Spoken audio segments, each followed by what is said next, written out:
Shift in shelters and on the streets. In the last 2 years, he knew at least 5 people who passed away. The news travels relatively fast because there's this massive community. And according to city data, there has been a big spike in the number of unhoused people dying.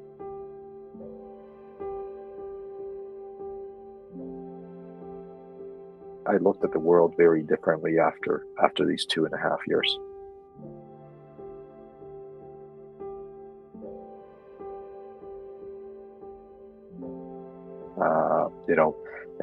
My life has been about, trying to create a balance between work and family. But coming out of it, everybody draws something different from their experience. I mean, there's some great experiences, but it's an opportunity to actually do something for a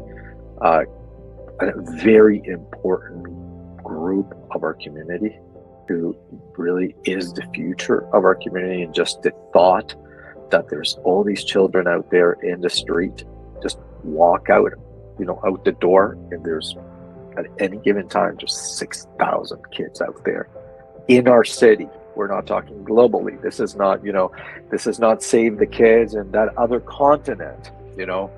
This is about help the children in our streets. The mission of Covenant House is incredibly honorable.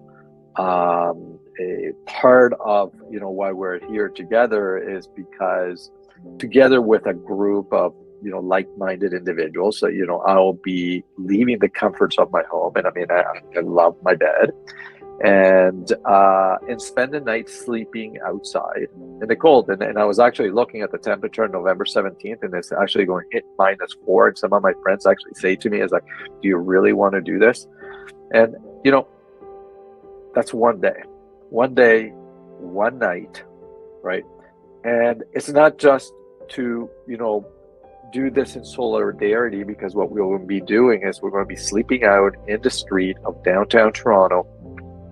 I do believe it's in front of the TD Center in the sidewalk.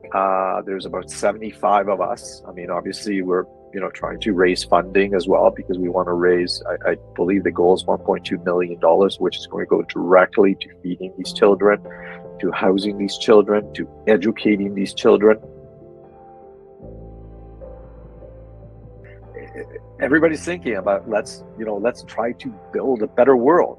But when it comes down to doing the hard work that is involved, most of us really have plans for the weekend.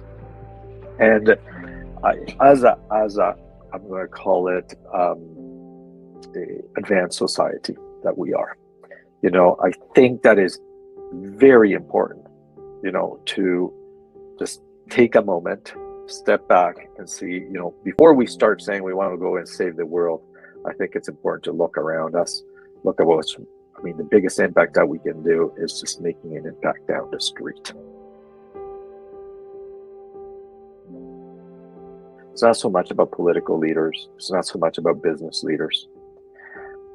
This is a personal experience. Feeling sensitive to a underprivileged group who, for most of us who have been privileged to have children, right? It comes very close to home. And I do believe, that our political leaders, are sensitive beings. We're a good country. We are generally very good people. Unfortunately, with some issues such as these and many others, there's so many different causes right now that need help. But it's all about how desensitized are you?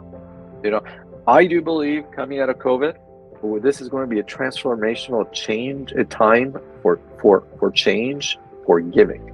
I think that a lot of people are walking out of this coming with a new perspective of the value of life.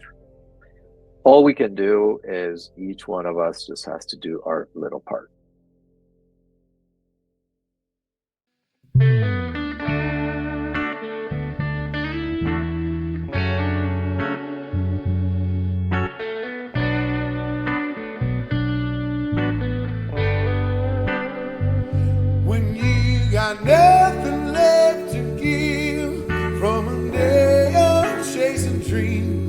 C'est